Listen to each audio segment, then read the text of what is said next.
یک برادر گفته است استاد جان وقتی که به خدمت حربی رفتم 3 ماه بعد شنیدم که دختری را که دوست می داشتم به شوهر دادم. بعد برگشتنم خودم را داشتن نتوانستم و با او اول با تلفن صحبت کردم و حتی زنا هم کردم. بسیار پشیمانم. نمازم را به وقتش می خوانم. در بین یک دریای ماندم. استاد جان بگوید که گناه شخصی که با زن شوهردار زنا میکند چیست و آیا خدا گناه مرا میبخشد یا نه؟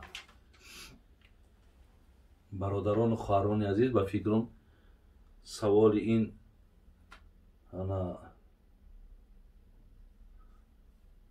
سوال این برادری ما را فهمیدین که مقصد پیش از خدمت عسکری دختری را دوست می داشته است. خلاص دختر شوهر دادم. بعد آمدنش ادرس های دختر را می آورد، تلفن میکند و این زن از بس که شوهر داشت و با اینم نگاه نکرده مقصد دست به زنا میزنند هر دوشان و این مرد مقصد از این کردار کردگیش پشیمان است و با بازم این نمازخانه و آیا گناه من الله میبخشه یا نمیبخشه؟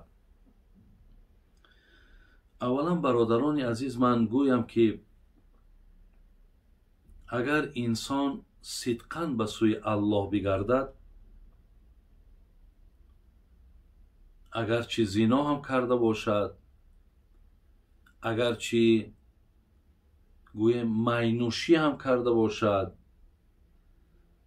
خلاص دستی با گناه زدگی هست ولی مثل این برادر ما به سر میزند یا اندیشه میکند یا همون ایمانی که دارد شاید که در جوش می آید و این مرد وادار می شود که کار من کار گناه است، کار خطا است یا خوانده است یا شنیده است. آیا راه خلاصیش چی هست؟ برادران عزیز و گرامی، اصلا من الله را بسیار دعا میکنم که امروز ملت ما را از این بیماری زنا نجات دهد. الله مهربان دعا میکنم که هیچ وقت نه خواهرها و مادرای ما نه پدرها و برادرای ما میل به این کردار زیشت پیدا نکنند. زیرا برادران عزیز در حدیث های پیامبر نازنین آمده است که زنا در جامعه بسیار خطر کلان دارد، بسیار خطر کلانی دارد و خطرهاش همین است که گویم غضب الله را بیدار میکند و این مردم و این ملت گویم دامنگیر یگان آفت و یگان درد و یگان غم و یگان مشکلات ده این ملت مبتلا می شود و هرگاهی که مردهایی که دست به زنا میزنند زنهایی که دست به زنا میزنند یک شومی دیگر شمین است که اینها دیگر از زندگی آسوده و حلال خودشان دیگر لذت برده نمیتونند.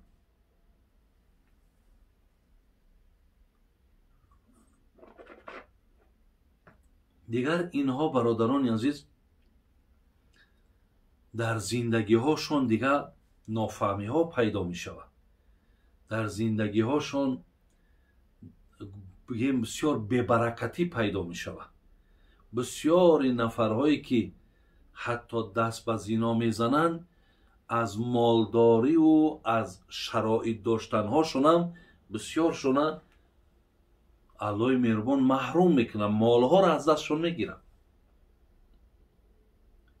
از این لحاظ این اگر گویم یک عذاب دنیاویش باشد در پیش عذاب اخروی هم دارن، عذاب خانه قبر هم دارن، عذابهای بگیم در جهنم هم دارن که خیلی و خیلی برادران عزیز با موافق آیت ها و حدیث ها بسیار عذاب های دردناک.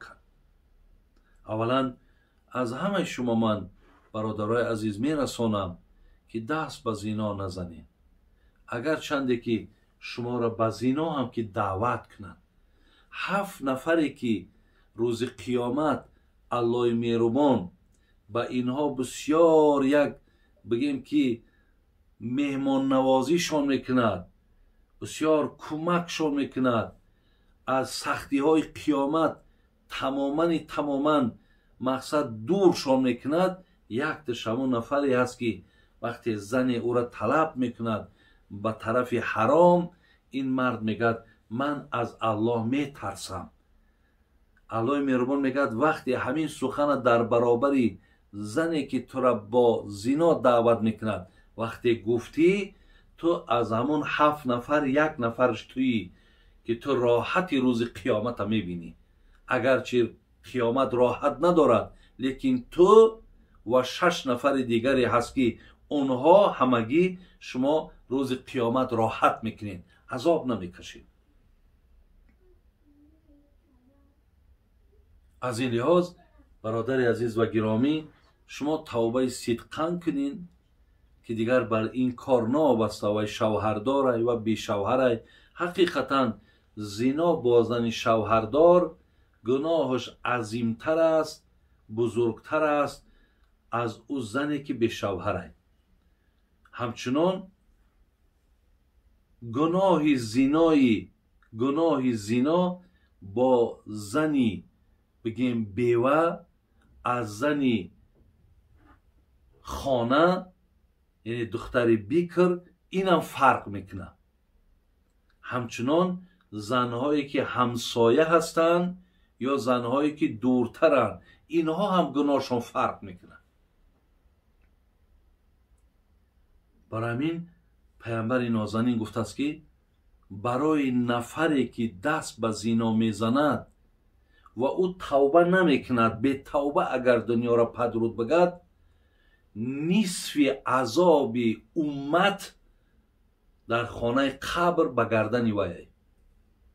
نصف عذاب امت. اگر امت پیامبر در روی عالم برادرها 2 میلیارد باشد، حساب 1 میلیارد عذاب امت را، چند عذابی که اونها را اگر عذابهاشون را جمع کنی، میگه به سر نفری میاد که در دنیا دست به زنا میزند.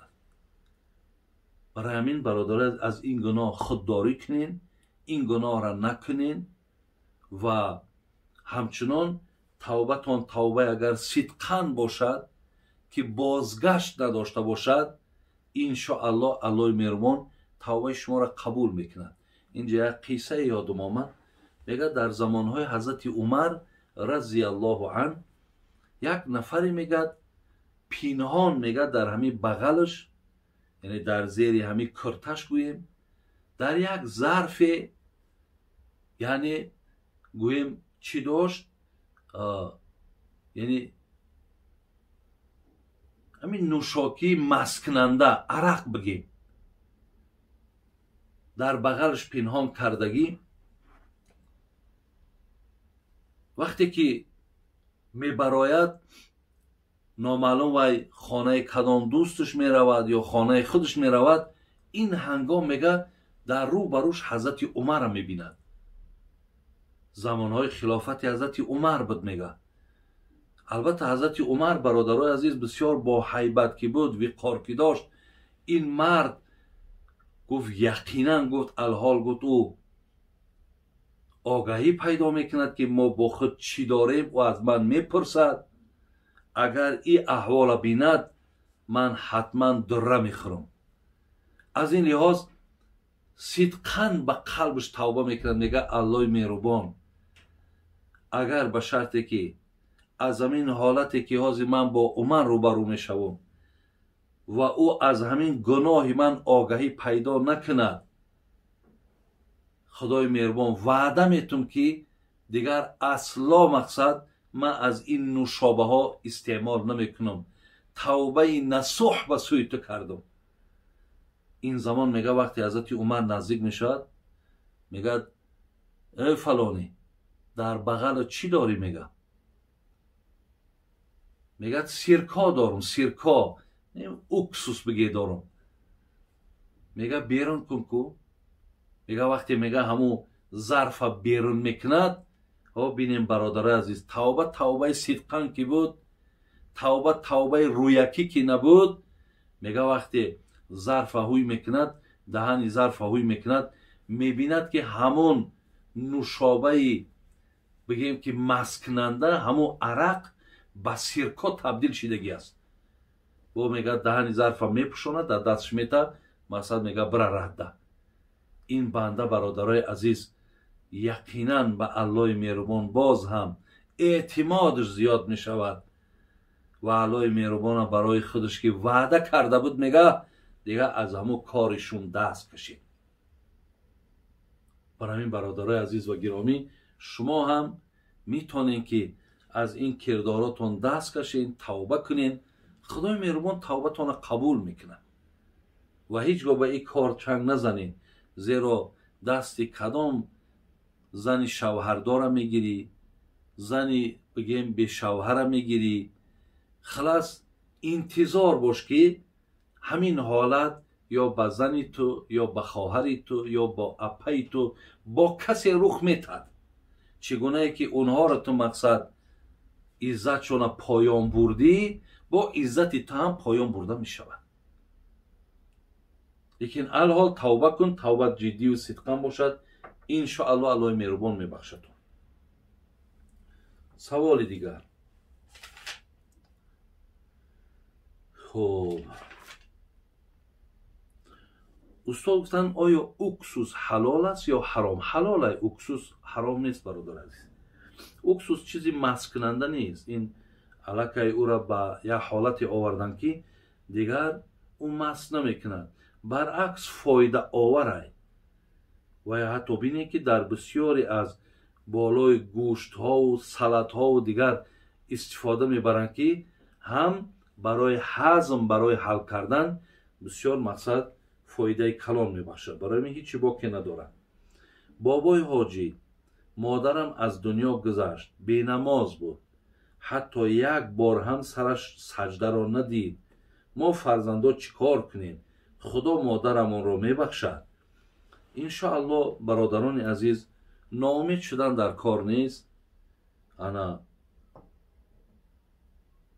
به سبب ترک نماز حقیقتا آدم گناهگار است، آدم گناهگار می شود، زیرا ترک یکی از نعمتهای خدا کرد.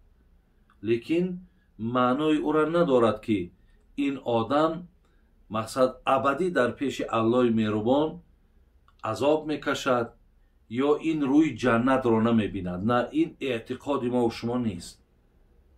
برای همین انشاءالله شما در حقشان دعا کنیم برادرای عزیز. اگر دستان می رسیدگی باشد، یگان آبادی و یگان خیر و یگان نیکی و یک چیزی را کنین و ثوابش بر همین مادرتان ببخشین، بالای قبرش روین، در حقش مقصد بالاش آیت‌های قرآن بخوانین، اونجا دعا کنین، از الله مهربان خواهش کنین که کمبودی ها و لغزشاش الله مهربان بخشیده کنه. انشاءالله می کارها را کنین، از خدا امید است که الله مهربان میبخشش.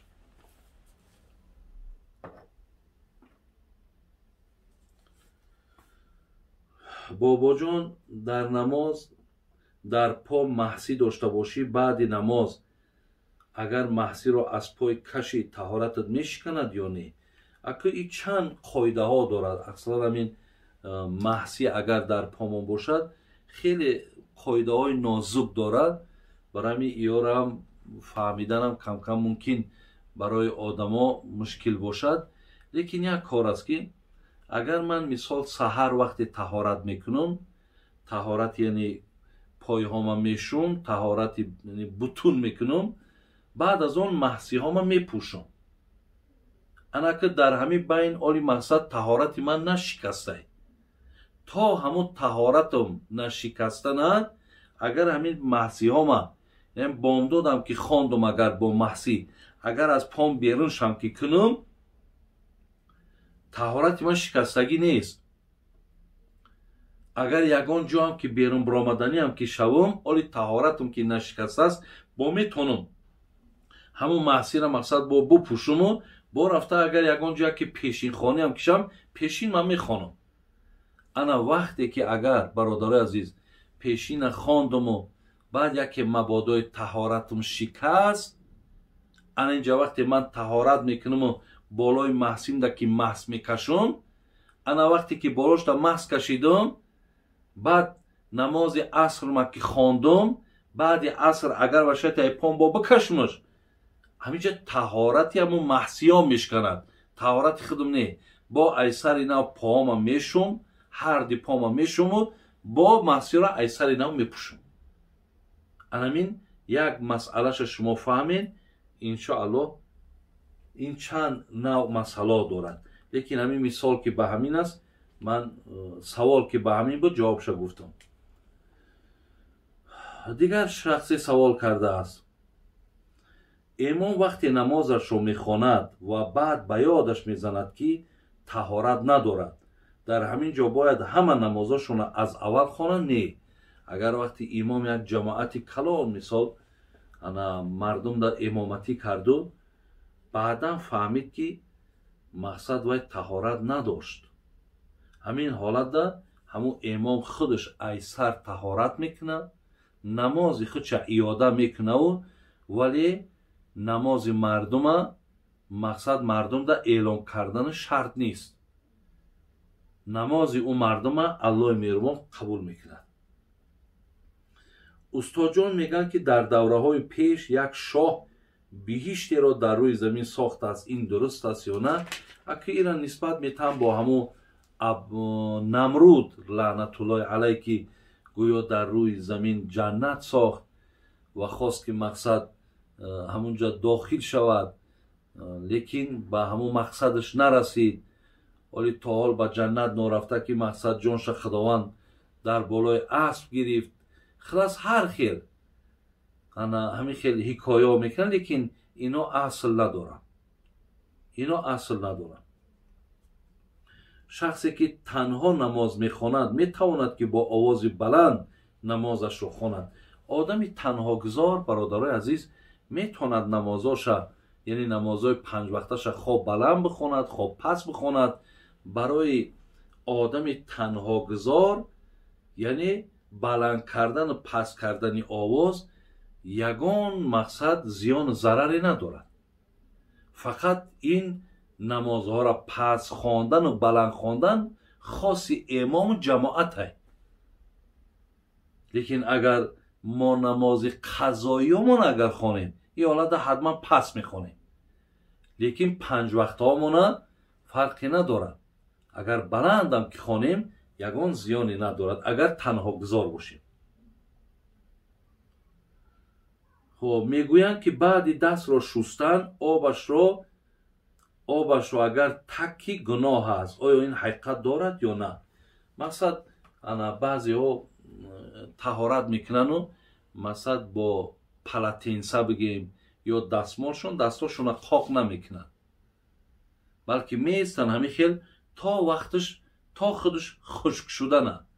ولی در این باب حدیث ها هم از مادرمون میمونه هم در امام بخاری آمدگی است که وقتی حضرت غسل کردن و برای او مقصد یک دستمال دادن که بدنش پاک کند، پاک نکرد بدنش، لیکن این معنای او را ندارد برادران عزیز که ما مقصد بدن هامون خشک نکنیم هم تا ایستاده کی خودش خشک می شود. خب یعنی این از ضرورات نیست، این از ضرورات نیست. اگر با به شرطی که یگان خوف باشد که مقصد همون به حالت طری بدنش یگان خنکی در ما یا زیادشوی بیماری ما باشد، این حالت حتما واجب است که ما سلامتی ما حفظ کنیم. برای همین امروزها که برادرها به اون وقتها و به اون ساعتها و به اون بگیم انا هواهایی که او زمان بود اگه موافق و مطابق که نیست، امروز ما نمیتونیم که یعنی وقتی من طهارت کردم حالا که در باب طهارتش نآمده است، فقط در باب همون غسل آمده است. برای همین یعنی ایستاده خودش خشک شود این ضرور نیست. ما میتونیم در حال مثلا طهارت کردیم همون پلاتین سقطی خودمون پاک کنیم و مثال پوشیم بریم در نمازمون خونیم. یعنی از ضرورات نیست برادران عزیز این مسئله. کسانی که گرفتاری بیماری روحی میشوند خودکشی میکنن آیا آنها حرام میبرند یا نه؟ وقتی آدم بیمار باشد دست به خودکشی که زد وای عذر دارد، یعنی عذر او همون بیماری شد، برای همین او را نمیشود گفته که وای حرام مرده است. لیکن هر کسی که اگر بیمار نباشد و برای همین دنیا و مشکلات دنیا و مشکلات مثال خانوادگی و برای اینها اگر دست به خودکشی بزند وای به حال اینها که حال اینها بسیار در نزد الله بده. بسیاری از امام ها غیر امام ابو حنیفه دیگه امام ها آدم خودکشه حتی جنازه را اجازت نمیتن که جنازه شو نخونه. خب بابا جون من 5 سال پیش در راه بد بودم، به پدر و مادر بزرگ شدم، از دین به خبر بودم، یک بار خدا را بسیار دشنامهای بد کردم، حاضر صاحب شوهرم، از دین با خبر شدم، نمازم را به وقتش میخوانم، بسیار دعا میکنم، سخت پشیمانم، توبه زیاد میکنم پیش خدا آیا خدا این گناه مرا میبخشد یا نه؟ بله مادر عزیز، وقتی نفری از خدا از الله اگر آگاهی نداشته باشد برای او نافرمانی، سرکشی، حقارت اینها مقصد عذرش که البته که جهل جاهلی و نادانی که دارد این کارها برای اینا انجام دادنش خیلی آسانه. ولی زمان برادران عزیز شما که وقتی آگاهی پیدا میکنین، وقتی که شما از الله مهربان ببینین مثلا یک محبت و میل هاتون پیدا می شود و به سوی الله مهربان توبه میکنید، خداوند گناه های شما را می بخشد، حقارت های شما را می بخشد. این الله بسیار دوست می دارد بخشیدن. ببینید من در حدیث خواندم که الله مهربان دوست می دارد که وقتی که ما به طرف او طلب مغفرت کنیم، دوست می دارد که ما به سوی توبه کنیم. ببینید میگه اگر به شرطی که شما حتی اگر گناه نکنین و توبه نکنین من نفرهایی را می آفرم که گناه میکنن و توبه میکنن و توبه شون من قبول میکنم، یا طلب مغفرت گناه میکنن مغفرت گناهشون میکنم. برای همین مادر عزیز انشاءالله شما صدقاً توبه کنین، خدای مهربان شما را قبول میکنه. دیگر برادر زنگم زدن و همچون سوالم کردن که داملا گفتن ما از حقی زنداری و شوهرداری خدا برکت تیاد میگد که ما بسیار چیزها را فهمیدیم، لیکن بر همون زنهایی که بیشتر در مردهاشون مقصد گپگردانی میکنن، بینین در برابر مردک مقصد یعنی هر گپی که میگه تیز بر اون مردک یک جواب میگردونه، یعنی خودش داشته نمیتونه، صبر نمیکنه. همین زنها را مقصد یک نصیحتی کنین. من خواهرای عزیز من این چیزا درک میکنم که چگونه که شما از شوهرهاتون شکایت میکنین، اگر همین خصلت در کدامی از تو باشه، یعنی وقتی در برابر مرد یک گپ میزنه، وقتی جواب او مردک میگردانی، وقتی در حال مقصد در یک گپش دو گپ جواب میگردانی، تو هیچ وقت روزی خوش نمیبینی. من برای تو اینا خواهر عزیزم این گپ میزنم، هیچ وقت روزی خوش نمیبینی. بسیار برای چی تاجیکای ما میگن سری خم شمشیر نمیبرن. ولی بینین مادرای عزیز اگر همون مردک یکون گپ هم زد، بینین یک گپ زد دو گپ زد، اگر شما در برابر او وقتی که چیزی نمیگیم، ببینید خاموش میستیم و اگر چنده که تو داری قدرتی که بر او مثال جوابی گپش بگردانی، وقتی خاموش میستی، باور کن خواهرای عزیز، در دل همون مردک هم با یک دوستداری و با یک حرمتی تو پیدا می شود. برای همین زنی که وقتی که گپ گردان باشد، زنی که مقصد بسیار میگد، این گونه زنها را من برای شما میگم که مردم دوست نمیداره، دوستش نمیداره. اگر برای خاطر همین زمانم با او زندگی هم کند، با او مقصد خیلی علاج هم که نداشته باشد، لیکن در قلبش نیست محبت او زن. ببینید وقتی مردک اگر زن دوست نداشت، بسیار کارهای نیکی را که مردک میخواد در حق زنک بکنه، از بس که دیلش که بعدش میبینه نمیکنه. یعنی از بسیار کارهای خیر خواهرای عزیز شما از پشت زبانتان محروم میشید. در تلویزیون یک اکتیور داریم به نام علاءالدین، اگر دیده باشین شوخی های علاءالدین گفته یک برنامه هست، ولی همین شوخی های هم همش همین زندگی ها گرفتگیه. وقتی دخترش می آید، اگر دیده باشین، من دیدم، وقتی دخترش می آید و از شوهرش شکایت میکند، مادامی که اکو مادرش که فعلی دخترش می داند که سبب پیش کردنش، سبب مقصد همون مردک حرمت نکردن دخترش که زبان دخترشه، بعد میگد که من تو را میگد یک مصلحت میتون، من این مصلحت را میگه از مقصد مادرم گرفتگی بودم، یعنی مادرم بر من همین مصلحت را داده بود، یعنی خودم که مادام مصلحت مادر ما گرفتم بسیار خوشبخت شدم، اکترم دخترم ایون مصلحت میتون. دخترش میگه چی مصلحت های؟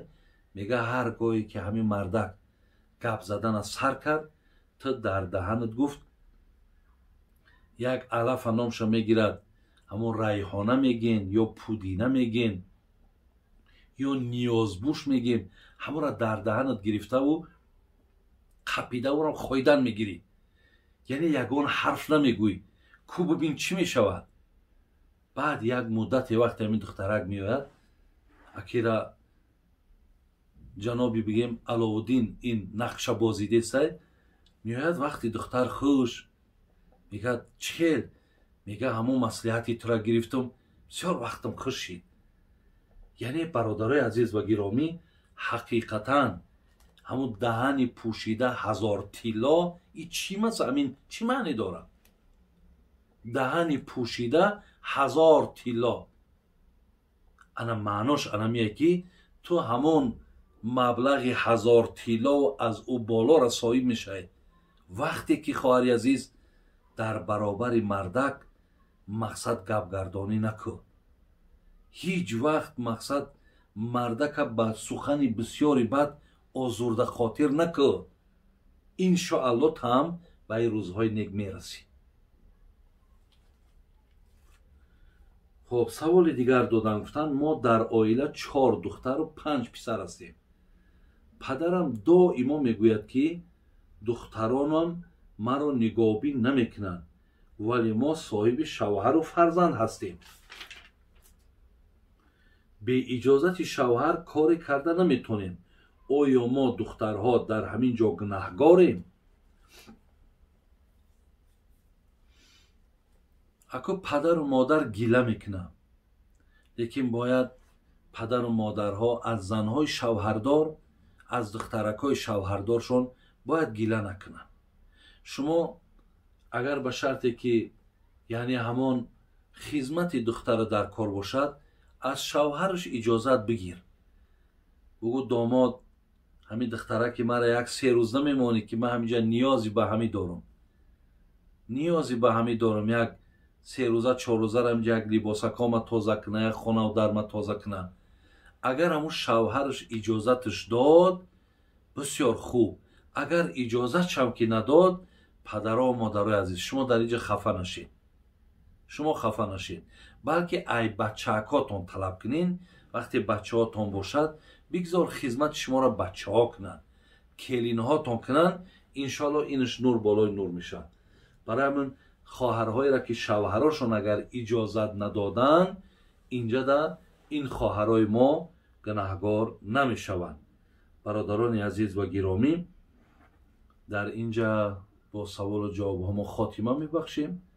از الله بسیار بسیار مهربان خواهان او هستم که خداوند در عمر ما، در جان ما برکات و خیرش نصیب گرداند و این سوال هایی را که من خواندم، خدای مهربان ثواب این لحظه هایی که ما در این گردی سوال و جواب نشسته بودیم در نامه اعمال ما و شما نویسنده گرداند.